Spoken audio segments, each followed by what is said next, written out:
વિક્રમ સંવત 2081 પોષવદ 12 તારીખ 26/1/2025 રવિવાર. વાલા ભક્તો, આજે 76મો પ્રજાસત્તાક દિનનું પર્વ છે. આપ સૌ ભક્તજનોએ, સંતોએ, પાર્ષદોએ બધાએ મળી અને શ્રી સ્વામિનારાયણ સંસ્કારધામ જોથાણ સુરત મુકામે આ પર્વની સવારે ઉજવણી કરી. આપણા પ્રત્યેકની ફરજ છે કે આ પર્વની ઉજવણી સારા એ ભારત દેશવાસી મનુષ્ય માત્રને કરવી જોઈએ. એ એક આપણો પરમ ધર્મ છે. પરંતુ સમયાંતરે કોઈ પરિવર્તનો થતા હોય છે. માણસોની કોઈ ઉત્સવ પ્રત્યે શ્રદ્ધા એ વધુ ઓછી થતી હોય છે.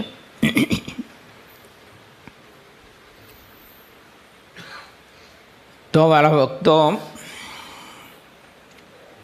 ભગવાન સ્વામિનારાયણે આપણને સહુ કોઈને પ્રભુ ભક્તિની સાથે, નવતા ભક્તિની સાથે ત્યાગ, વૈરાગ, જ્ઞાન, આત્મનિષ્ઠા આદિક સદગુણો યુક્ત પરમાત્માની ભક્તિની સાથે દેશભક્તિના પણ અદ્ભુત સદવિચારો આપ્યા છે. આમ જો આપણે જોવા જઈએ ને તો આ ભારત દેશનું આપણું બંધારણ છે ને, એ બંધારણની સારી એ બધી જ કલમ ભગવાન સ્વામિનારાયણે શિક્ષાપત્રીમાં આવરી લીધી છે. શિક્ષાપત્રીનું પાલન જો માણસ કરે તો ભારત દેશના તમામ બંધારણની જે કલમ છે એનું યથાવત પાલન થઈ જાય. એટલા અદ્ભુત વિચારો ભગવાન સ્વામિનારાયણે સમગ્ર ભારતીય માનવ સમાજને આપ્યા છે. પરંતુ આપણે એને સ્વીકૃતિ આપવી જોઈએ, જીવન સાથ કરવા માટે પ્રયત્ન કરવો જોઈએ. મુક્તાનંદ સ્વામીની સરસ મજાની વાત પૂર્ણપ્રકાશ સ્વામી તમારી પાસે રેલાવી રહ્યા હતા અને જન્મ સુધાર્યો રેહો મારો, એના માધ્યમે મુક્તાનંદ સ્વામીએ આપણને સહુ કોઈને માનવ જીવનની સાર્થકતા, પરમાત્માનો આશ્રય સ્વીકાર્યો હોય તો તેની સાર્થકતા, ભગવાનના એવા પવિત્ર મહાપરમ ભાગવત એકાંતિક સંતનો આશ્રય જો સ્વીકાર્યો હોય તો એની સાર્થકતા, અને તમ જેવા મહારાજના પવિત્ર ભક્તો એનો મન કર્મ વચને કરીને જો સંગ હોય તો એની સાર્થકતા, શિક્ષાપત્રી અને વચનામૃત ગ્રંથનો સારી રીતે અભ્યાસ હોય અને એમાં પ્રીતિ જો હોય તો એની સાર્થકતાના અદ્ભુત સદવિચારો મહાપુરુષોએ આપણને આપ્યા છે. ભગવાનનો દ્રઢ આશ્રય જો સ્વીકારે, મન કર્મ વચને કરીને, તો આત્મા બિલકુલ નિર્ભય થઈ જાય. એને કોઈ પ્રકારનો કાળ, કર્મ, માયા, આ લોકના કોઈ સંગદોષ, આ લોકના કોઈ બીજા એવા વિકૃત કારણો, બધાથી આત્મા એટલો નિર્ભય થઈ જાય, અસંગી રહે કે એને કોઈ દિવસ કોઈનો સંગ ન લાગે. આટલા અદ્ભુત વિચારો ભગવાને આપણને પરમાત્માના આશ્રય સ્વીકારવાના બતાવ્યા છે. પણ મન કર્મ વચને કરીને આત્મકલ્યાણ માટે ભગવાનના સ્વરૂપનો આશ્રય સ્વીકારવો તે બહુ જ જરૂરી છે. અને પરમાત્માનો આશ્રય અખંડિત રહે, કે એમાં કોઈ વિઘ્ન ન આવે. કારણ કે ભગવાનનો આશ્રય સ્વીકારે ને ત્યારે પરમાત્મા એના ઉપર કૃપા બહુ કરે. પ્રભુ બહુ કૃપા કરે ને, એટલે પ્રભુએ એની બધી જે કંઈ ઈચ્છાઓ ને માગણીઓ હોય ને એ બધી જ પરમાત્મા પૂરી કરે. અને આ લોકની બધી જે ભગવાન માગણીઓ પૂરી કરે ને આપણી, એટલે ત્યાં થોડોક લોચો પડવાનો સંભવ છે. જો ભગવાનના સંતનો મન કર્મ વચને દૃઢ આશ્રય ન હોય તો. કેમ કે સંતનો આશ્રય વિના એવી કોઈ સમજણ આપણામાં નથી આવતી કે જેણે કરીને પરમાત્માએ કરેલી કૃપા અને એ પરમાત્માની કૃપાથી મળેલું જે કાંઈ છે તેને હું ને તમે પચાવી શકીએ. એ મુક્તાનંદ સ્વામીની વાત પૂર્ણપ્રકાશ સ્વામી જે કરતા હતા ને, એ મહાપુરુષને આપણે લાખો લાખો વંદન કરીએ તોય ઓછા પડે. કેમ કે એને સત્પુરુષનો એવો દ્રઢ આશ્રય હતો, ગુરુ રામાનંદ સ્વામીનો. તો પરમાત્માએ એમને એટલું કવિત્વ આપ્યું, એવી શક્તિ આપી, એટલી વિદ્વતા આપી. આપણે બધા જાણીએ છીએ ને કે વડોદરાના કેવા મહાપ્રકર વિદ્વાન, પ્રકાંડ વિદ્વાન, અને એ બધા મહાપુરુષોને મુક્તાનંદ સ્વામી બહુ સરળતાથી જીતા. એવી તો એમનામાં વિદ્વતા. સાધુનું દૈવત ને પ્રકાશ તો આકાશને આંબી જાય, એવું સાધુતાનું અને ભક્તિનું દૈવત અને સામર્થ્યની તો કોઈ હું ને તમે વાત ન કરી શકીએ. એટલું અપરિમિત સામર્થ્ય. ચાહે અને સંકલ્પ કરે તો પોતે વાયુ તત્વ પ્રધાન થઈ જાય, વાયુ રૂપે થઈ જાય. હું તમે કોઈ દ્રષ્ટિથી જોઈ ન શકીએ, આપણને દ્રષ્ટિગોચર ન થાય. અને આપણે પવન છે તો અનુભવી શકીએ છીએ, પણ આંખથી જોઈ નથી શકતા, દ્રષ્ટિગોચર નથી થતો. એ વાયુ તત્વ પ્રધાન થઈ જાય, આકાશ તત્વ પ્રધાન થાય. આકાશ તત્વ પ્રધાન થાય એટલે આકાશમાં ઉડ્ડયન કરે. અગ્નિ તત્વ પ્રધાન થાય તો અગ્નિ રૂપ થઈ જાય, એને અગ્નિ બાળી ન શકે, એનો કોઈ સ્પર્શ ન કરી શકે. આવું બધું ઘણું બધું સામર્થ્ય, પણ દાસત્વપણું ને દિનપણું અજબ ગજબનું. નાનામાં નાનો સાધુ ને હરિભક્ત હોય તો એ મુક્તાનંદ સ્વામી એની પાસે દાસાનું દાસ થઈને રહેતા. થોડાક એ વિચારોમાં આપણે પ્રવેશ કરવો છે. સિદ્ધાનંદ સ્વામીની કલમે, એટલે કે મુક્તાનંદ સ્વામીના શિષ્યની જ કલમે.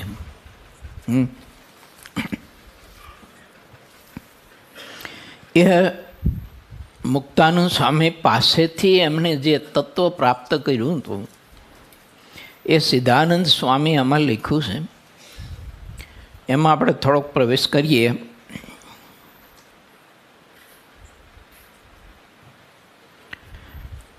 પૂર્વ 22મો, તરંગ 22મો. ભગવાનની સાથે જોડવાથી દોષ પણ ગુણરૂપ થાય છે. મુખ્ય હરિભક્તના લક્ષણો. હરિભક્તના મુખ્ય લક્ષણો શું હોય એ આમાં સ્વામી પોતે લખે છે. જે હરિભક્તો સમજતા હતા તે આવી રીતે વાત કહેતા કે જે નિષ્કપટ થઈને રહે તે હરિભક્ત મુખ્ય છે. જેની સાથે આપણે દિલ જોડ્યું હોય, જેને આપણે આપણું સર્વસ્વ સોંપી દીધું હોય, એવા ભગવાનના કોઈ ભાગવત પુરુષ એની પાસે તદ્દન નિષ્કપટ જીવન, કોઈ પ્રકારનું અંતર નહીં. એ હરિભક્તોમાં મુખ્ય કહેતા મોટેરો હરિભગત છે. પછી ધન સંપત્તિથી આ લોકની દૃષ્ટિએ, કોઈ પ્રતિષ્ઠાની દૃષ્ટિએ, કોઈ પદની દૃષ્ટિએ, નાના મોટા એ માર્ગ આખો જુદો છે. અને સત્સંગમાં ભગવાનના ભક્તોની પાસે આખો માર્ગ આખો જુદો છે. સત્સંગમાં મહારાજ કે મોટેરો કરવા યોગ્ય જ તે છે કે જે નિષ્કપટ જીવન જીવતો હોય, પોતાનું અતતિ ઇતિ, પોતાના હૃદયની ડાયરી એ જે સત્પુરુષનો આશ્રય સ્વીકાર્યો હોય એની પાસે એની ડાયરી બિલકુલ હાવ ખુલ્લી હોય. એને જ્યારે વાંચવી હોય ત્યારે આપણી પોતાની હૃદયની ડાયરી વાંચી શકે. જો નિષ્કપટ જીવન જીવીએ ને તો થતાં દોષ તો અટકી જાય, દોષ કરવાની આદત પણ ટળી જાય, અને થયેલા હોય તો એની શુદ્ધિ થઈ જાય. માણસનું જીવન બહુ જ એકદમ ચોખ્ખું થઈ જાય, ભગવાનને ગમે એવું થઈ જાય.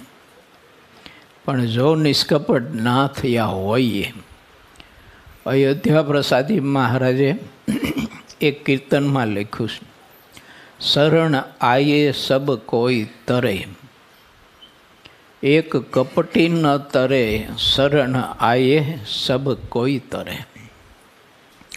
ભગવાનના શરણે આવેલા આત્મા માત્ર બધા છે ને એ તરી જાય, કહેતા એનો ઉદ્ધાર થાય. પણ એક કપટી માણસ જો હોય તો એનો ઉદ્ધાર ન થાય. કેમ કે જ્યાં સુધી કપટ રાખે ત્યાં સુધી અંદર દોષો એટલા બધા હોય છે. તે પરમાત્માની ભક્તિ જે કરતો હોય ને એ પરમાત્માની ભક્તિનું દૈવત એ બધા દોષોમાં ખવાઈ જતું હોય. એટલે એણે કરીને આત્મા બળને નથી પામતો. એટલે સિદ્ધાનંદ સ્વામી એમ લખે છે કે હરિભક્તોના દાસના પણ દાસ થઈને જેનું નિષ્કપટતા ભર્યું વર્તન હોય તે હરિભક્તોમાં મુખ્ય છે. સત્સંગના જેટલા ગુણો છે તે બધા જે એક હરિભક્તમાં વર્તતા હોય એ હરિભક્ત મુખ્ય છે.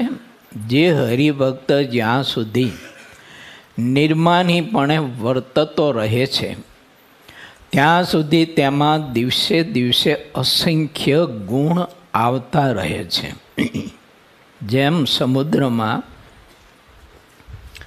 બધી નદીઓ ઠલવાય છે અને જ્યાં મોટું સરોવર હોય તે સરોવરમાં નાના મોટા જે કંઈ આવકના જે કંઈ નાની મોટી નદીઓ કે આંકરાક આ બધું જે કંઈ કહેવાતું હોય એ બધું સરોવરમાં ઠલવાતું હોય છે અને સરોવર આખું છલોછલ ભરાઈ જાય છે.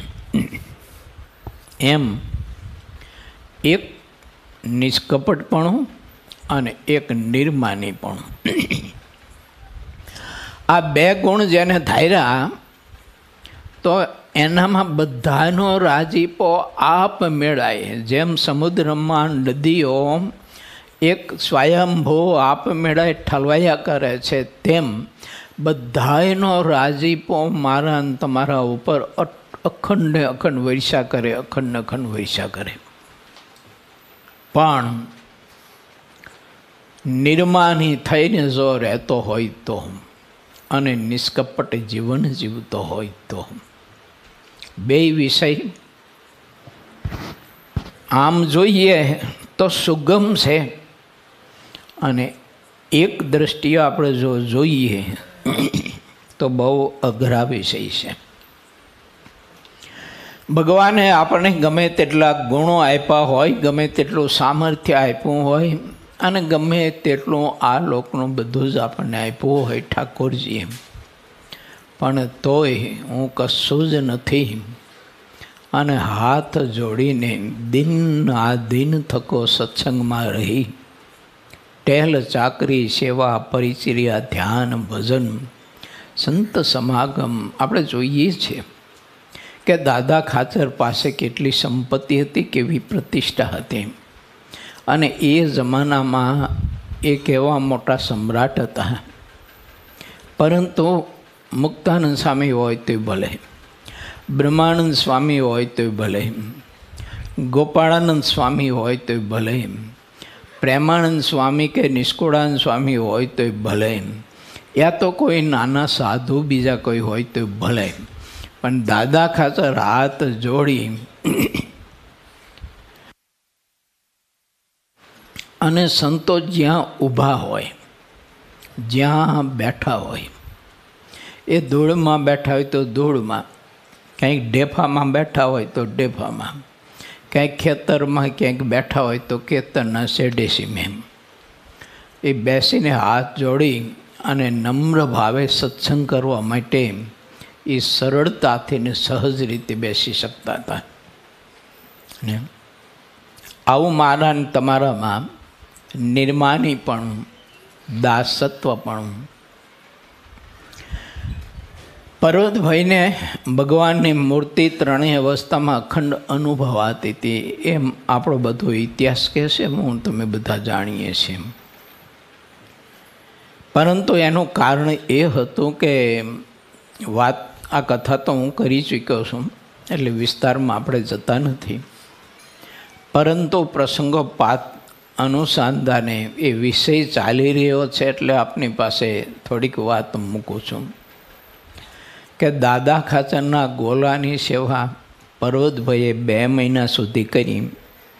એને નવડાવવાનું, ધોવડાવવાનું, એના બગડેલા કપડાં, શરીર બધું સાફ કરવાનું. 2 મહિના સુધી એવા મહાત્મ્યને મહિમાથી સેવા કરી પર્વતભાઈએ. દાદા ખાચરના ગોલાની એટલે એના ચાકરની. મારા તમારાથી ન થાય કદાચ એવું. આમાં હરિભક્તો છે બધા, અને એ હરિભક્તનો કોઈ ગોલો હોય ચાકર, અને એની સેવા આપણે કરવી હોય બહુ કઠિન કામ પડે. કારણ કે એમાં ઘણું બધું જ આપણે માન, મોટપ વગેરે વગેરે બહુ જ અવરોધ કરે, બહુ નડે આપણને. મુખ્ય હરિભક્ત સત્સંગમાં મહારાજ કહે છે કે તે છે કે જેનામાં આવું નિર્માનીપણું અને સરળતા હોય. એની ચાલમાં, બોલવામાં, બેસવામાં, ઉઠવામાં કોઈ જગ્યાએ રંજ માત્ર અહમ ન દેખાતો હોય, કર્તૃત્વ ભાવ ન દેખાતો હોય, એમાં કોઈ પ્રકારનો અહંકાર કે કર્તા ભાવ ન દેખાતો હોય. એટલી સહજતા, સરળતા એની બધી જ ક્રિયાઓ, સેવા કરતા હોય, પરિચર્યા કરતા હોય, વ્રત તપ કરતા હોય, ધ્યાન ભજન કરતા હોય, પૂજા પાઠ કરતા હોય, પ્રત્યેક ક્રિયામાં એવી સહજતા અને સરળતા હોય, સ્વાભાવિકતા. નિર્માનીપણાનો ગુણ, અસંખ્ય કૃપાઓ અને અસંખ્ય રાજીપો અખંડ વરસાવે છે. માટે મારે ને તમારે એ નિર્માનીપણાનો ગુણ ગ્રહણ કરવો. ના હોય તો વિચારવું થોડુંક. આ કથાની સાથે આપણા જીવન નહીં, યા તો આપણા ગુણો નહીં, યા તો આપણા દોષોને, કે આપણામાં રહેલો અહમ ભાવ હોય, કે પછી શરીર ભાવ હોય, દેહાત્મ બુદ્ધિ ભાવ હોય, કે પછી ઇન્દ્રિયો અંતકરણનો કંઈક ભાવ આપણે વર્તતો હોય ને, જેના કારણે હું તમે એવા નિર્માની કે દાસાનું દાસ થઈને સત્સંગમાં નિર્માણીપણે ના રહી શકતા હોય, તો આપણે એ સ્વભાવની સાથે આપણે થોડુંક આ બધી કથાઓ સાંભળી અને સરખાવવું જોઈએ કે આટલા દિવસથી સત્સંગ થયો છે મને, આટલા દિવસથી ભગવાનના સત્પુરુષનો યોગ થયો છે, તો કેટલાક સ્વભાવ હું ટાળી શક્યો, કેટલા અંશે હું નિર્માની થઈ શક્યો, કેટલા અંશે હું નિર્દંભ થઈ શક્યો, કેટલા અંશે હું નિષ્કપટ થઈ શક્યો અથવા નિષ્કપટ થઈ શકું છું. મારામાં દોષ, ભૂલો ભૂતકાળની, બીજી ત્રીજી વર્તમાન કાળની વગેરે વગેરે કોઈ સ્વ ઈચ્છાથી યા તો કોઈ સમયની દેશ કાળની સંગદોષની અવસ્થાની મજબૂરીએ કરીને કે ઇન્દ્રિયો અંધકરણની કે મજબૂરીએ કે પોતાના પૂર્વકર્મના જે કંઈ નાના મોટા દોષ હોય એની મજબૂરીએ કરીને પણ આપણામાં ઠાકોરજીને ન ગમે એવું કાંઈક બોલાઈ જવાનું હોય, એવું કાંઈક વિચારી જવાનું હોય, યા તો એવું કોઈ કર્મ થયું હોય, તો એ આપણે મુક્ત કંઠે કહી અને એમાંથી આપણે મુક્તિ પ્રાપ્ત કરી શકીએ છીએ, નથી કરી શકતા. એક ભજન છે, તમે તો સાંભળ્યું તો હશે લગભગ. સતી તોરલ જેસલ જાડેજાને કહેશે પોતાના પતિને, પાપ તારો પોકાર જાડેજા, ધર્મ તારો સંભાળ, તારી બેડલીને બુડવા નહીં દઉં. તે જે કર્યા છે એ બધા એનો મંડ કરાર કરવા પરમાત્મા પાસે, તો આ તારી નાવ બુડવા નહીં દઉં. પણ હવે માણસે નિષ્કપટ થવું એ બધા કરતાં કઠણ કામ છે અને થઈ શકે તો બધા કરતાં શ્રેષ્ઠ છે. કેમ? તો એટલી વાતમાં માણસે કરેલા કર્મ અને પાપથી મુક્ત થઈ જાય છે. બાકી કરેલા કર્મથી જો મારે તમારું મુક્ત થવું હોય ને, વર્ષો સુધી કઠિન સાધના, કોઠા બોર ખાઈને તપસ્યા કરીને તોય થવાય કે ન થવાય ખબર નથી. પણ ભગવાનના કોઈ એવા ભાગવત એકાંતિક પુરુષ હોય, પછી ગમે તે આશ્રમમાં હોય, ત્યાગાશ્રમમાં હોય તો ભલે, ગ્રસ્તાશ્રમમાં હોય તો પણ ભલે, પણ જો એની પાસે એની આગળ જીવ નિષ્કપટ જો થઈને એક વખત ઉલટી કરી નાખે, એક વખત બધું ઓકી નાખે અને એક વખત પોતાની ડાયરી ખુલ્લી મૂકી દે, તો એટલી જ આરાધનામાં જીવ એમાંથી મુક્ત થઈ જાય. ઓલી વર્ષો સુધી આરાધના કરે તોય આત્મા એનાથી મુક્ત થાય ન પણ થાય. અને આ તો ભગવાન શ્રી હરિને મોટા પુરુષો તો આપણને કેટલો બધો શોર્ટકટ રસ્તો બતાવે છે. બધા જ ગુણ એનામાં આવિર્ભાવ પામે છે. ગુણનું જેમ જેમ માન આવતું જાય છે તેમ માની પોતામાં મોટાઈ માનતો રહે છે. જ્યારે પોતે પોતામાં મોટાઈ માનવા લાગે છે ત્યારે જેટલા સત્સંગના ગુણો હોય તે બધા એક પછી એક ચાલતા થાય છે. કેમ છે?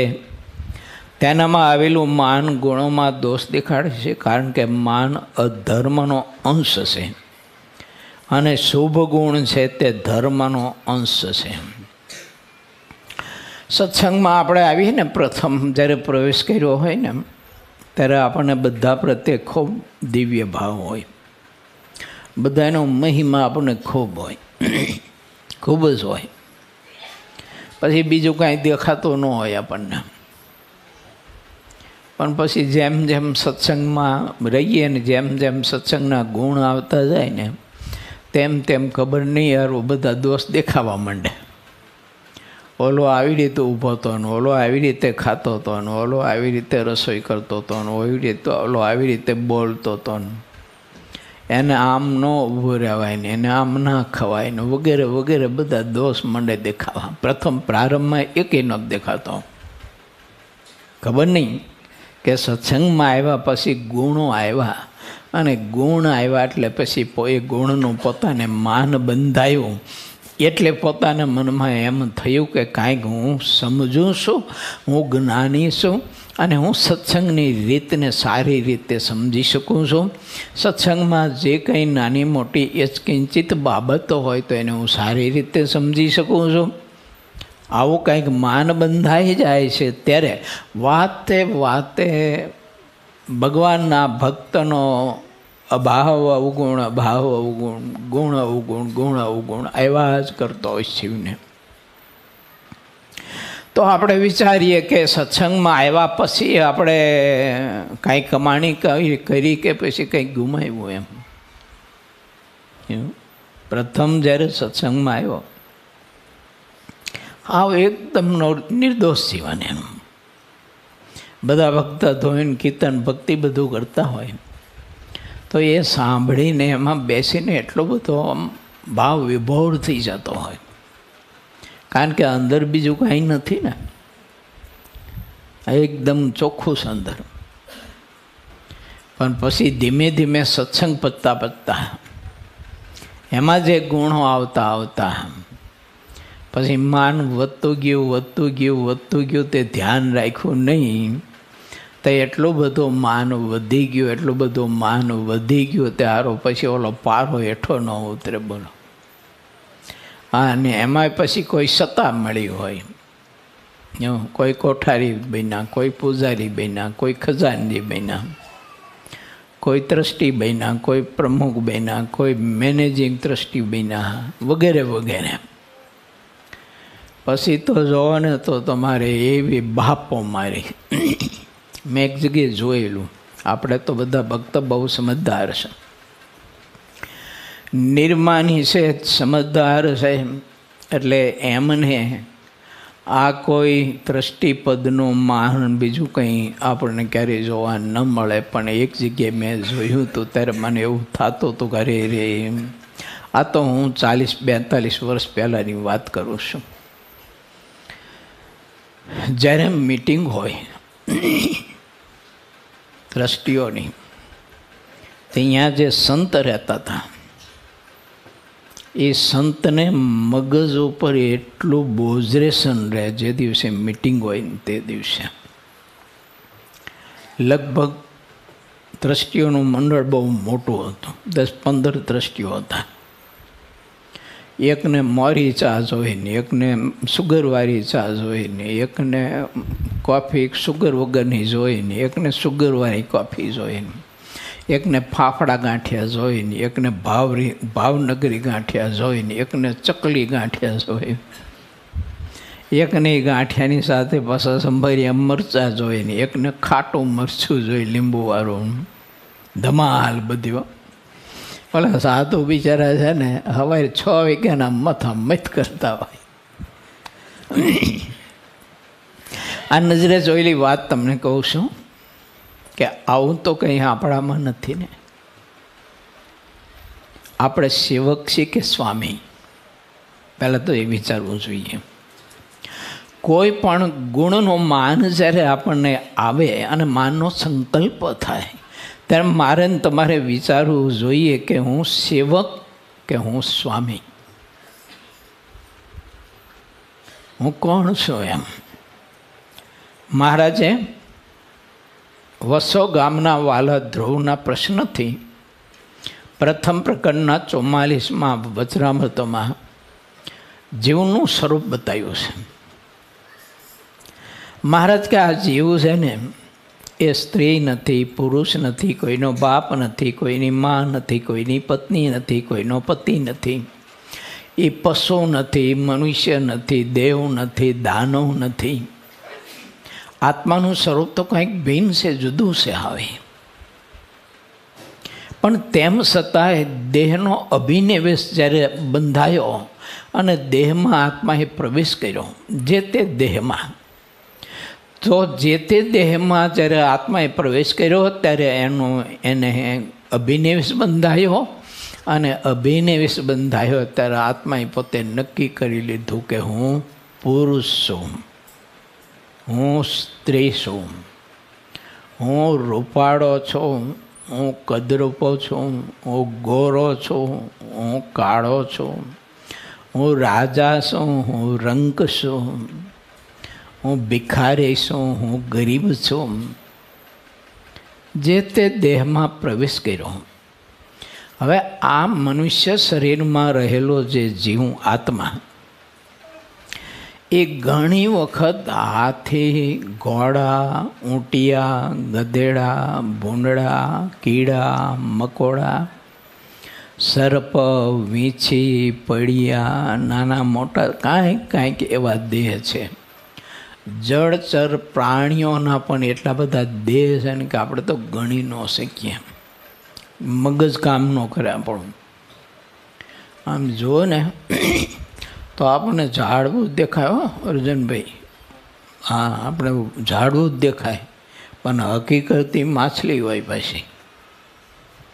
જો એવા કંઈક દેહ, એ બધા દેહ આ જીવ ધરી ચૂક્યો છે. અને એને અભિનિવેશ બંધાઈ જાય છે. એટલે પોતાને તે નામે અને તે ભાવે અને તે આકારે એ માની બેસે છે. પછી માનીનતા નીકળતી નથી એને. એ જો કાઢવી હોય તો આવા કોઈ ભગવાનના પવિત્ર સંત એનો મન કર્મ વચન કરીને સમાગમ કરીએ અને એના વચનમાં જો વિશ્વાસ હોય અને એનામાં પ્રીતિ જો હોય, સારંગપુરના 18માં વચનામૃતમાં મહારાજે બતાવ્યું તે રીતે, તો એ મારીને તમારી અજ્ઞાનતા નીકળે. બાકી અજ્ઞાનતા કાઢવી તો બહુ મુશ્કેલ છે. આપણે ગમે તેટલા ગ્રંથના શાસ્ત્ર ભણી ચૂક્યા હોઈએ તો પણ તે અજ્ઞાનતા નીકળવી એ બહુ જ અતિ કઠિન બાબત છે. સંત સમાગમ વિના, સંત આશ્રય વિના અને સંતના વચનમાં વિશ્વાસને ભરોસા વિના એ અજ્ઞાનતા દૂર કદી પણ થતી નથી. ભાગવતના 5મ સ્કંધમાં બહુ વિસ્તારથી કથા છે, પણ આપણે થોડોક સંદર્ભ એનો લઈએ કે ભરતજી જ્યારે પોતે અવધૂતની દશામાં જંગલે જ્યારે પોતે ભટકી રહ્યા હતા અને વિચરણ કરી રહ્યા હતા ને ત્યારે સવ્વીર દેશનો રાજા રહુગણ શિબિકામાં બેસી અને પોતે આગળ ક્યાંક જઈ રહ્યો હતો ને એમાં એક ભોય કોઈ બીમાર પડ્યો શિબિકા ઉપાડનારો. એટલે પછી અનુચરો ગોતતા હતા ને એમાં બરોબર ભરતજી હાથમાં આવી ગયા. એટલે ભરતજીને લઈ ગયા ને એના ખભા ઉપર ઓલી પાલખીનો એક દંડ ઉપડાવી અને રસ્તામાં ચાલ્યા જતા હતા. તે કીડા મકોડા વગેરે ચગદાઈ ન જાય, મરી ન જાય એટલે લાંબા ટૂંકા પગલાં ભરે, લાંબી ટૂંકી ફલાંગો ભરે અને ઓલી શિબિકા હલે આમના અચમચ થાય. ત્યારે પછી રહુગણે કહ્યું કે એ ભોય લોકો, કેમ તમે સરખા ચાલતા નથી? આ શિબિકા જો કેમ આમ હલી રહી છે? તમને ખબર છે આ શિબિકામાં કોણ બેઠો છે? ભરતજી પોતે વિચારતા હતા અવધૂતના વેશમાં, પણ અવધૂત નહોતા. બહુ જ મહાન પવિત્ર આત્મા હતો. વિચાર કર્યો કે આ જગતનો કે વિષયોનો સંબંધીઓનો બંધન ન થાય એના માટે થઈને જન્મથી મેં મૌન રાખ્યું છે, પણ આજ મારે મૌન મૂકવું પડશે, નહીંતર રહુગણને એની જાતનું દર્શન કોણ કરાવશે? શિબિકા નીચે ઉતારી રહુગણ રાજા હાથમાં ચાબુક લઈ અને શિબિકામાંથી ઊભા થયા. ઓલા ભરતજીનું બાવડું પકડીને કહ્યું, હે મૂર્ખ, અવધૂત, રખડું, રખડેલ, ભિખારી, આ શિબિકામાં કોણ બેઠું છે તને ખબર છે? ભરતજી ખડખડાટ હસતા હતા. એનું હસવું જોઈને ઓલાને ઓહાર ક્રોધ ચડ્યો કે તારી સામે કોણ વાત કરી રહ્યું છે તને ખબર છે? મૂર્ખ, હસવું તને શેનું આવે છે? બરજી મૌન તોડીને કહ્યું કે રહુગણ, સમ્રાટ સૌવેર દેશના હસવું શેનું આવે ને એ તો મને ખબર નથી. કેમ? તો એક દિવસનો ચક્રવર્તી સર્વભૌમ સમ્રાટ, એની પાસે વિપુલ પ્રમાણમાં ધન સંપત્તિ હતી. દેવાંગના જેવી તો એની રાણીઓ હતી, અને એની પાલખી ઉપાડવા માટે તો તારા જેવા ખંડિયા રાજાઓ લાઈન બધ ઊભા રહેતા હતા ને કરગરતા હતા ને, તોય એને એ પાલખી ઉપાડવા માટેનો યોગ નહોતો મળતો. રહુગણ, મને ખબર નથી કે કોણ રાજા ને કોણ રંક, કોણ અવધૂત અને કોણ ગમાર, કોણ જ્ઞાની. રહુગણ રાજા તો બરજીની સામે જોઈ રહ્યા, લાગે છે સાવ અવધૂત જેવો, ગાંડા જેવો, અને બોલે છે તો વેદવાણી. પછીની કથા બહુ લાંબી છે. આપણી વાત સમજવાની ત્યાં છે કે આટલા દિવસથી મને ને તમને સત્સંગ થયો, તો આપણે આપણી જાતને ઓળખી શીખ્યા છીએ? આપણે પ્રશ્ન કરવો જોઈએ. મહારાજે પ્રથમના 20માં બતાવ્યું છે કે આપણે આપણી જાતને ઓળખી શીખ્યા છીએ. તું કોણ છો એ મહારાજે કહ્યું ને પ્રથમના 20માં. બાહ્ય દ્રષ્ટિ કરીને તો જોયા કરે છે જીવ, પણ પોતે પોતાને નથી જોતો કે તું કોણ છો. જ્ઞાની અજ્ઞાની, સ્ત્રી પુરુષ, રાજા રંક, વિદ્વાન અભણ, ત્યાગી ગ્રસ્ત, બાળક યુવાન, બાપ દીકરો, પત્ની કે પતિ, સાસુ કે વહુ, કોણ? આટલા વર્ષથી જો આપણે સત્સંગ થયો હોય તો સત્સંગમાં મારે તમારે પ્રયાસ તો કરવો જોઈએ ને. મહારાજે તો એવું લખ્યું સુખ સ્વામીના પ્રશ્નથી, એમની આશંકાથી, કે આ સત્સંગનો પ્રતાપ મહારાજ કહે છે એવો છે કે જો પોતે ધારે તો પોતાના સ્વરૂપને જોઈ શકે. આ સત્સંગનો આવો મહાદિવ્ય પ્રતાપ છે. વાત છે માનની, તો આપણામાં માન વર્તે છે કે એમ શા માટે? કારણ શું? આપણે નિષ્કપટ નથી થઈ શકતા. કારણ શું? તો દેહાત્મ બુદ્ધિ. તો દેહાત્મ બુદ્ધિ છે આપણામાં, તો કારણ શું? તો કે આત્મા પોતાનું સ્વરૂપ હજી પોતે જોઈ નથી શીખો, સમજી નથી શીખો કે તું પુરુષ કે તું સ્ત્રી, તું પશુ કે મનુષ્ય, તું સર્પ કે સિંહ, તું કોણ? એમ પોતાના સ્વરૂપને જ્યાં સુધી આત્મા જોઈ નથી શીખો ત્યાં સુધી જે કંઈ પોતાની વિશે માનીનતાઓ છે એ બધી જ ઘોર અજ્ઞાનતા ભરી છે. નમઃ ને ગુણાતીતાનંદ સ્વામી એવું લખ્યું વાતો સ્વામી કે જ્યાં સુધી પોતાને પુરુષ માનશે ને ત્યાં સુધી સ્ત્રી જોઈશે, અને જ્યાં સુધી સ્ત્રી માનશે ત્યાં સુધી એને પુરુષ જોઈશે. સ્વામી કે ગમે ત્યાં જાય છે પણ આમ રહેશે. પછી સગુણ, કોઈ પણ સગુણ ધામમાં જઈશે ને તો પણ એમ રહેવાનું. જો આપણે એમ થાય કે ધામમાં ગયા એટલે વાંધો નથી, પણ જો બધા સગુણ ધામની કથાઓ ભગવાન વ્યાસજીએ ભાગવત આદિ પુરાણોમાં લખી છે. ઇન્દ્ર મહારાજા સ્વર્ગલોકના અધિપતિ, 33 કરોડ દેવતાના અધિપતિ, પરંતુ એમ્બ્રિયું સ્વર્ગમાં હોવા છતાંય, ગુણાતીતાનંદ સ્વામી લખ્યું એમ્બ્રિયું સ્વર્ગમાં હોવા છતાંય. કેમ? તો કે ગૌતમ મહર્ષિની પત્ની અહલ્યાનું હરણ કરવા માટે ઠેઠ આ ભારત દેશમાં આવ્યા, ઠેઠ સ્વર્ગથી. કોઈ સ્ત્રીનું હરણ કરવું અહીંથી અમેરિકા જાય માણા એના જેમ, આમ તો કંઈ એના કરતાં વધારે કહેવાય. જો એમ્બ્રિયો શા માટે?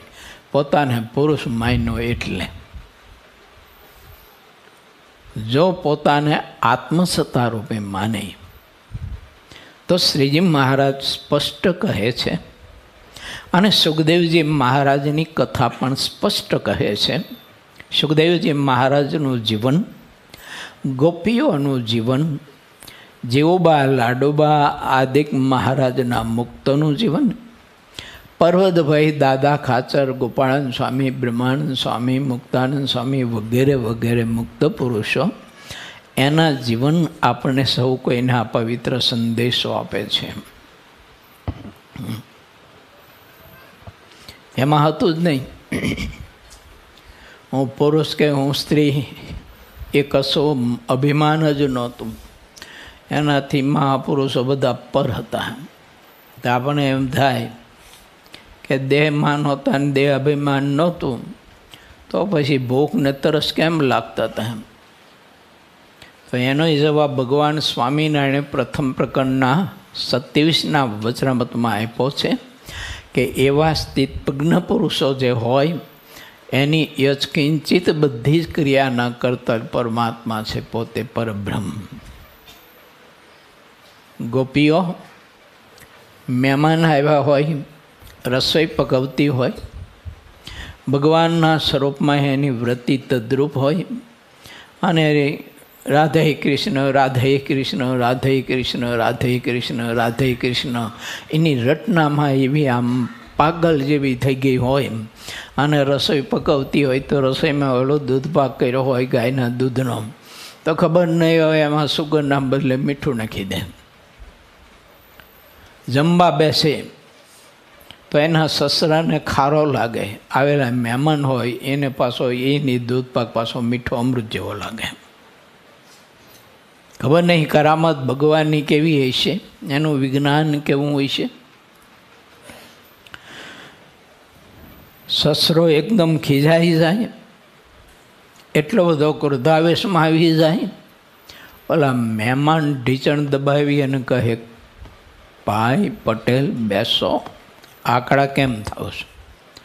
તો કે જો ને કે આ દીકરાની વહુએ કે આ પુત્ર વધુએ દૂધપાકમાં સાકરના બદલે મીઠું નાખ્યું છે, કેવો ખારો દૂધવાર જેવો દૂધપાક કર્યો છો. અરે પટેલ, હું તમે વાત કરો છો, એક જ પાત્રમાંથી પીસેલો દૂધપાક છે, હું આ દૂધપાક પીવું ખાઉં છું તો કેટલો બધો સ્વાદિષ્ટ અમૃત જેવો હશે. આમાં મીઠું કે આમાં તો સુગંધ નાખી છે. બુદ્ધિનો કંઈ કામ કરી શકે માણસની, અક્કલ કંઈ કામ ન કરી શકે. આવી તો બહુ કથાઓ છે બધી. કારણ છે કે જ્યારે આત્મા પરમાત્માના સ્વરૂપમાં જ્યારે એવો નિમગ્નપણાને પામી જાય છે, ત્યારે લોયાનું 13મું વચરામૃત એમ કહે છે કે એને માયા પરાભવ નથી કરી શકતી, ને માયાના તમામ કારણોથી એ આત્મા વિરક્ત અને પર થઈ જાય છે.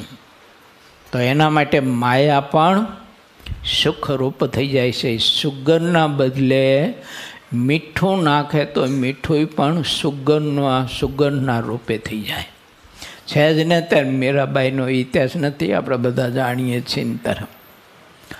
અને હળાહળ ઝેરનો કટોરો ભરીને આપ્યો તો એના દિયરે, પણ એ ઝેર પરમાત્માએ અમૃત કરી નાખ્યું, અને મીરાબાઈ પોતે ઝેર અમૃત માનીને ગટગટાવી ગયા. આવા તો બધા કંઈક બધા ઇતિહાસોનો પ્રસંગો છે. વાત છે આપણી સમજવાની, ત્યાં મારામાં માન કેમ રહે છે? તો કારણ છે હું સંત સમાગમ કરી મારા સ્વરૂપને હું સમજી શક્યો નથી, યા તો સમજવા માટે મેં કોઈ દિવસ પ્રયત્ન નથી કર્યો. મેં હજુ જ્ઞાન સમજવા માટે, ત્યાગ સમજવા માટે, સંતનું સ્વરૂપ સમજવા માટે, શાસ્ત્ર સમજવા માટે, પરમાત્માને સમજવા માટે મેં બહુ પ્રયાસ કર્યા ને બહુ પ્રયત્ન કર્યા, પણ મેં મારી જાતને સમજવા માટે પ્રયત્ન ન કર્યો. એટલે હું ઓલું બધું જાણવા હોવા છતાંય નિષ્ફળ જાઓ છો. હું પરમાત્માને જાણું છું કે પરમાત્મા છે, કરતું મ કરતું અન્યથા કરતું છે, એ સર્વજ્ઞ છે પરમાત્મા. અસંખ્યાત અનંત કોટી બ્રહ્માંડો, જેના એક સંકલ્પમાંથી કોટાન કોટી બ્રહ્માંડોની ઉત્પત્તિ સ્થિતિ અને લય થાય છે, આ બધું જ હું જાણું છું. કરતું મ કરતું અન્યથા કરતું છે, બધું જ હું જાણું છું, પણ હું મારા સ્વરૂપને નથી જાણતો. હવે જ્યાં સુધી હું મારા સ્વરૂપને નથી જાણતો, આત્માને નથી જાણતો, ત્યાં સુધી પરમાત્માને જાણતો હોવા છતાંય, શાસ્ત્રને જાણતો હોવા છતાંય, પરમાત્માના ચરણમાં રહેવા છતાંય, પરમાત્માના ધામમાં રહેવા છતાંય, પરમાત્માના ખોળામાં બેસી અને રહેવા છતાંય પણ પરમાત્માના સુખને હું નથી પ્રાપ્ત કરી શકતો. એવું નથી લઈ શકતો. કેમ? મારી જાતને હું સમજી શકતો નથી. માટે વાલા ભક્તો, માન રહેશે આપણામાં. મારા તમારામાં કોઈ માન નડે છે? કોઈ નાના મોટા હરિભક્તો હોય, બે શબ્દ આપણને કોઈ આકરા વાણીએ આવીને ક્રોધ કરી અને બે શબ્દ આપણને કહે, તો તે દિવસે આપણી ચોટલી ખીતો થાય છે કે નથી થતી? આગી પાછી થાય કે નથી થતી? અને થોડુંક વિચારીએ આપણે. જો થતું જ હોય, પવન ન હોય ને ચોટલી લહેરાવા માંડે, તો સમજવાનું કે અંદર માન પીડ્યું છે, જે આપણી જાતને આપણે સમજી નથી શક્યા. અને આપણી જાતને નથી સમજી શક્યા ત્યાં સુધી પરમાત્માને કેમ સમજી શકશું? કારણ કે એ તો તત્વ છે ને, બધાથી બધા ભાવથી બહુ પર તત્વ છે. માટે ભગવાન સ્વામિનારાયણે બતાવ્યું છે, મને તમને સૌ કોઈને, કે પહેલાં આત્મા પોતે સંત સમાગમ કરી, પરમાત્માની ભક્તિ કરી, અને સંત જે સાધન બતાવે તે ભગવાનની મૂર્તિનું ધ્યાન, કીર્તન, કથા, જપ, તપ, વ્રત, તીર્થ, દાન, યોગ, યજ્ઞાદિ કોઈ પણ સાધન બતાવે તે સંતના વચને તે સાધન કરે જો આત્મા, તો એ આત્માને પોતાના સ્વરૂપનું યથાર્થ જ્ઞાન થાય. અને યથાર્થ જ્ઞાન થાય તે આત્માને, ત્યારે એને ભગવાનના સ્વરૂપની વિશે સાચી પ્રીતિ થાય અને દેહાત્મા બુદ્ધિ એની ટળે.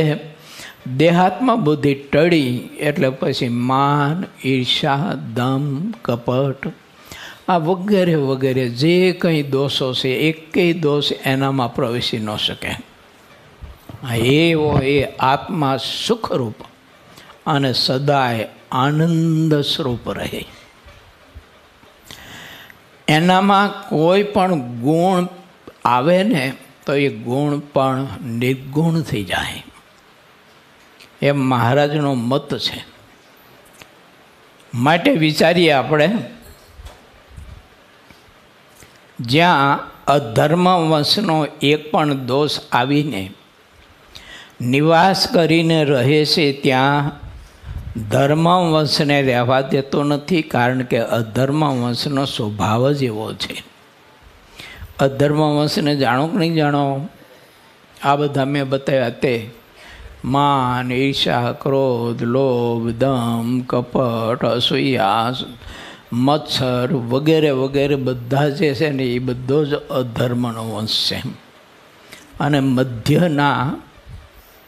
મધ્ય પ્રકરણના 11મા વચરામૃતમાં મહારાજે બતાવ્યું છે કે ભગવાનની કે મોટા પુરુષની આજ્ઞા કરીને જે સત્સંગની પ્રવૃત્તિ કરતા હોય, જે સેવા પરિચર્યા કરતા હોય, અને એનો કોઈ જો અભાવ ગુણ લે તો મહારાજ કે વંશે સહિત એનામાં અધર્મ પ્રવેશ કરશે. આવું મહારાજે મધ્ય પ્રકરણના 11મા વચરામૃતમાં બતાવ્યું છે. માટે આપણે વિચારીએ, જ્યારે માનને લીધે હરિભક્તોના જીવ પરસ્પર જેટલા જુદા પડી જાય છે, ત્યારે પ્રેમનો નાશ થવાથી એકબીજાનો વિશ્વાસ કરતા નથી. પછી હરિભક્ત થઈને પણ મનમાં એકબીજાનું બુરું ચાહવા લાગે છે, એ અધર્મ વંશનો પ્રતાપ છે. ભગવાનના ભક્ત તો અમાપ હોય છે, કડી ન શકાય એવા મહાન હોય છે. એવું જ્યાં સુધી સમજતો રહે ત્યાં સુધી તે પોતે હરિભક્ત રહે છે. પોતાના માનરૂપી અધર્મ વંશનો જ્યાં સુધી દોષ લેતો રહે છે ત્યાં સુધી તેનો આ સત્સંગ દૃઢપણે રહે છે.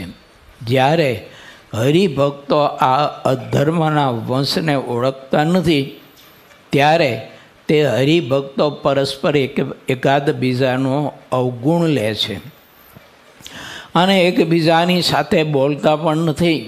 પછી જ્યારે તેમને સંતો મળે ત્યારે જેમાં જે દોષ ભૂલ હોય તે તેને દેખાડીને સમજાવી દે છે. પણ વિશ્વાસને શ્રદ્ધા હોય તો તે સંતની વાત માને, નહીં તો ના માને. હું પહેલાં ગામડે બહુ ફેરું ને, એટલે આ બધા અનુભવ બહુ થઈ ગયા મને.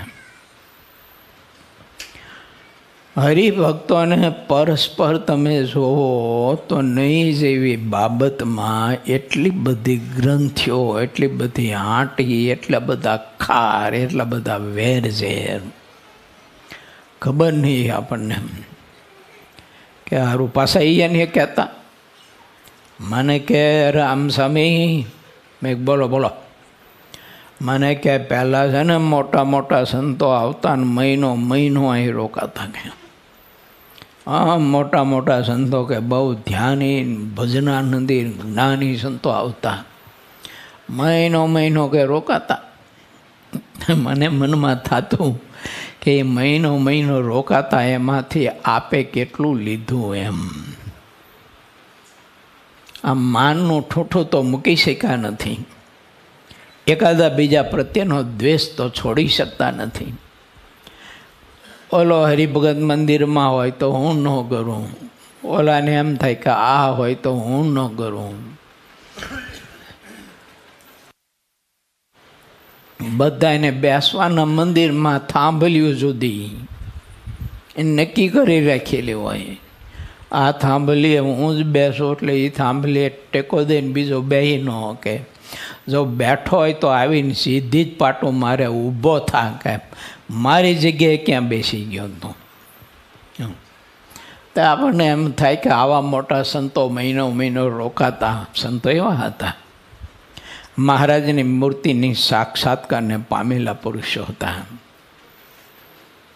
એ પૈકીના અમુક સંતોના દર્શન હું મારી સાધુ દીક્ષાના પ્રારંભ કાળમાં પામી શક્યો છું, દર્શન કરેલા છે. આપણે એમ થાય કે ભગવાનને લઈને ભગવાન જેવા સાધુ, એવા ભજનાનંદી, એવા મહા તપસ્વી પુરુષો, પણ એની પાસેથી જીવ કાંઈ લઈ ન શક્યા. માટે જ્યારે આપણને ભગવાનના એવા ભાગવત સત્પુરુષ જ્યારે ઠાકોરજી આપે ત્યારે એની પાસે મારે તમારે જે તત્વ પ્રાપ્ત કરવું હોય તે તત્વ પ્રાપ્ત કરી લેવું જોઈએ. તો જીવ જન્મ મરણથી મુક્ત થઈ જાય. આપણી આ આત્મીય સભાનો આદેશ અને ઉદ્દેશ કે હેતુ, લક્ષ્ય કે ઈરાદો જે કહીએ તે એ છે કે આપણે આપણા બધાના પોતપોતાના સ્વરૂપ આપણે સમજી શકીએ. એને આપણા પોતપોતાના સ્વરૂપને સમજવા માટેનો આપણે પૂરો પ્રયાસ કરીએ. આ એકાદા બીજાનું આપણે ખૂબ જ મહાત્મય હોવું જોઈએ, મહિમા હોવો જોઈએ, એમાં દિવ્ય ભાવ હોવો જોઈએ કે આવા ભક્તોની સેવા, આવા ભક્તોનું દર્શન આજે મને થયું, હું તો કૃત થઈ ગયો. મને કેવા ભગવાનના ભક્તનું આજે દર્શન થયું છે.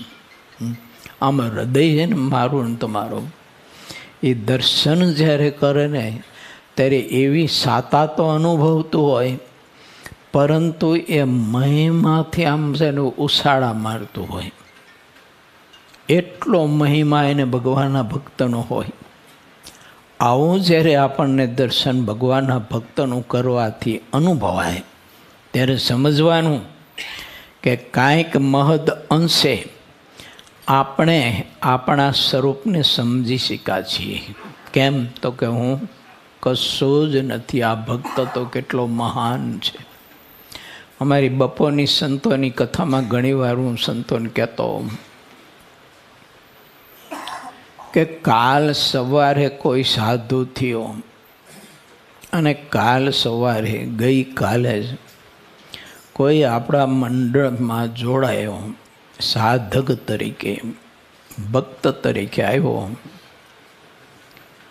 તો એને પણ આપણે આપણા કરતાં અતિ મહાન જો જોઈ શકીએ, મહાન માની શકીએ, તો આપણે જેટલા વર્ષ સત્સંગમાં ગાળ્યા 5, 25 વર્ષ, 10, 15 વર્ષ, તો એ 5, 25, 10, 15 વર્ષમાં આપણે કંઈક કમાણી કરી કહેવાય. નહીતર કશું કમાણી કરી નથી, હીરો ખોકી જી આવ્યો એવું કહેવાય. કશું જ કમાણી ન કહેવાય. આપણે ભગવાનના ભક્તનું જો મહાત્મા ના સમજાતું હોય, મુક્તાનંદ સ્વામીની વાત છે ને, આવા સંત હતા મુક્તાનંદ સ્વામી. મહિમાની એવી મૂર્તિ હતી.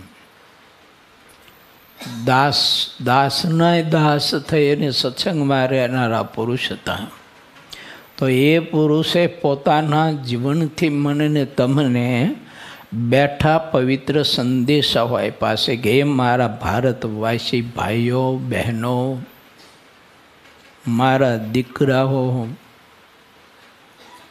આ ભરતખંડમાં ભગવાને મનુષ્યનો દેહ આપ્યો છે ને, તો કંઈક આવું જીવનમાં પ્રાપ્ત કરજો ભક્તપણું. જ્યારે હરિભક્તો સંતના વચનમાં વિશ્વાસ રાખીને પોતાના દોષને દોષ રૂપે દેખે છે, ત્યારે એકબીજામાં થયેલો જે કુસુમ તેનો નાશ થાય છે. પણ જેને સંતની વાત જ્યારે ગમતી મનાતી નથી, ત્યારે તેનો દોષરૂપ રોગ અસાધ્ય થયો ગણાય. પછી તેને કોસંગ રૂચે છે. છતાં સંતો તો તેના અગાઉના સદભાવને દેખીને તેને પ્રેમ આપે છે. કારણ કે સંતો સરળ ચિત્તના હોય છે અને માતા કરતાં પણ હરિભક્તોનું અધિક હિત કરે છે. સંતો સરળ ચિત્તના છે, તેથી પોતાની સાથે વિમુખપણે વર્તનારાની ઉપર પણ અતિશય સદભાવ રાખે છે. કેમ છે? સંત એવું સમજે છે કે છેવટે જે ભાવ હોય તે ફળીભૂત થાય છે. એક પણ જીવને ભગવાન તરફ ચલાવવામાં આવે તેનું એક બ્રહ્માંડનું કલ્યાણ કરવા જેટલું મહા મોટું ફળ માન્યું છે સંતે. એક જીવને સત્સંગ કરાવે ને ભગવાનમાં પ્રીતિ કરાવે. તો સ્વામીએ આગળ એક તરંગમાં એવું લખ્યું છે કે મોટો ટોપલો ભરી સોનામહોરોનો, કે જેમાં લગભગ 20-25 કિલો સોનામહોરો સમાય, એવડો મોટો ટોપલો ભરી અને રોજે રોજ સારા પવિત્ર બ્રાહ્મણોને દક્ષિણામાં આપે એટલી સોનામહોરો રોજે રોજ. તો એ કેટલી? તો કે બ્રહ્માની આયુષ પર્યંત. અને જે ફળ મળે તેના કરતાં 10 ગણું ફળ એક જીવને ભગવાનની ઓળખાણ કરાવીને ભગવાનમાં પ્રીતિ કરાવે ને એને પ્રાપ્ત થાય છે. બોલો ને, એ સંતે મહિમા સમજ્યા હોય એટલે મારીને તમારી ગમે તેટલી આડોળાઈ હોય, આપણા ગમે તેટલા સ્વભાવ હોય, આપણે સંતનું માયના હોય ન માયના હોય, એ સંતની ગમે તેવી આપણે અવગણના કરી હોય, તેમ છતાંય એ સંત એ એકેય દોષ જોયા વિના એ પ્રેમથી આપણે જ્યારે બેસીએ ને ત્યારે કથા આપણને શ્રવણ કરાવી, સારા વિચારો આપી અને આપણા દોષો ટળે ને એના માટે સંત સતત ને સતત આપણી સેવા કરતા હોય છે. કેમ? તો એને આ ફળ સમજાયું છે કે એક આત્માને ભગવાનના સ્વરૂપમાં જો પ્રીતિ કરાવી દઉં તો મારો ઠાકોરજી મારા ઉપર આટલો બધો રાજી થાય, અઢળક ને અઢળક પ્રભુ રાજી થાય.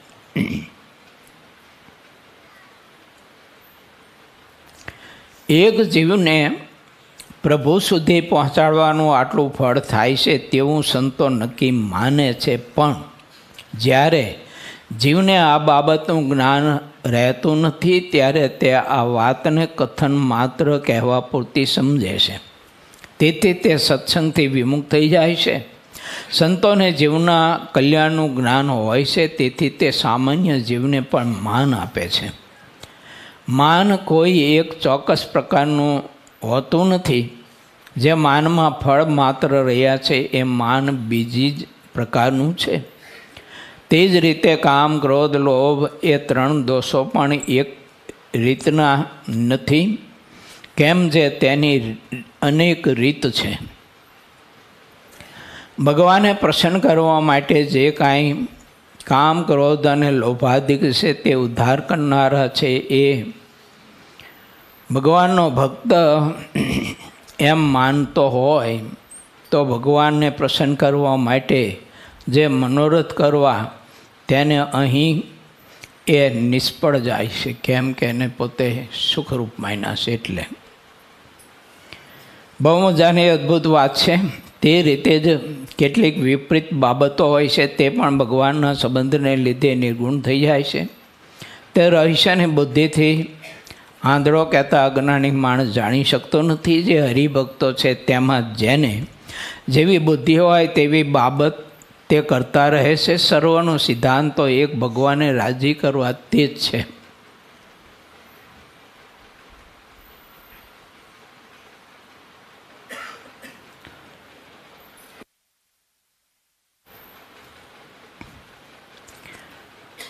બહુ અદ્ભુત વિચારો સિદ્ધાનંદ સ્વામી આપણને આપી રહ્યા છે. હજી ઘણી બધી ચોપાઈઓ બાકી છે. માટે આ કથાને હું અહીંયા જરાક થોભાવું છું અને આગળની ચોપાઈઓમાં આપણે આગળ પ્રવેશ કરી અને સમજવા માટે પ્રયત્ન કરશું. કારણ કે આ તરંગ છે ને એ બહુ જ મારે તમારે બધાને સમજવા જેવો છે. એટલે વાંચીને આપણે પૂરું કરી દઈએ તો જે સમજવાનું છે ને એ બધું જ રહી જાય. માટે વાલા ભક્તો, આજે આ પવિત્ર દિવસે આત્મીય સભા છે. આત્મીય સભાના યજમાન પરમ ભગવદીય શ્રી રસિકભાઈ લાલજીભાઈ પટેલ, મૂળ લખતર, હાલ અમદાવાદ વાડજ, એમના દીકરીના લગ્ન નિમિત્તે એમને આ આત્મીય સભાના યજમાન પદે રહી અને આપ જેવા બધા ભક્તજનોનો રાજીપો પ્રાપ્ત કરવા માટે એમની સંપત્તિનો એમને આવો સદવ્યય કર્યો છે. બધા સંતો હરિભક્તો, આપણે સૌ કોઈ એવી પ્રાર્થના કરીએ કે એમની દીકરી લગ્ન ગ્રંથિથી જોડાય તો એમનું દાંપત્ય જીવન ખૂબ જ આદર્શ, મધુર બને, સુખાકારી બને. સત્સંગી જીવનમાં ધર્મદેવને ભક્તિ માતાના લગ્ન પ્રસંગ વખતે ધર્મદેવના પિતા બાલ શર્માજીએ જે દાંપત્ય જીવનના આદર્શનું જે જ્ઞાન આપ્યું છે, એવા આદર્શો જીવનમાં અનુસરવા માટેનું ઠાકોરજી બળ આપે એવી આપણે સૌ કોઈ સંતો ભક્તો પ્રાર્થના કરીએ. અને ભગવાન સ્વામિનારાયણને અખંડને અખંડ સાથે રાખે, પ્રભુ સાથે રહે. દાંપત્ય જીવનમાં સંપસ્નેહ સદભાવ અખંડિત રહે એવું દાંપત્ય જીવન એ રસિકભાઈને દીકરીનું બને અને એવો ને એવું આદર્શ જીવન આપ સૌ કોઈ ભક્તજનોનું બને એવી પ્રભુના ચરણમાં પ્રાર્થનાની સાથે ભાવથી આપ સમગ્ર ભક્તજનોને જય સ્વામિનારાયણ. જય સ્વામિનારાયણ.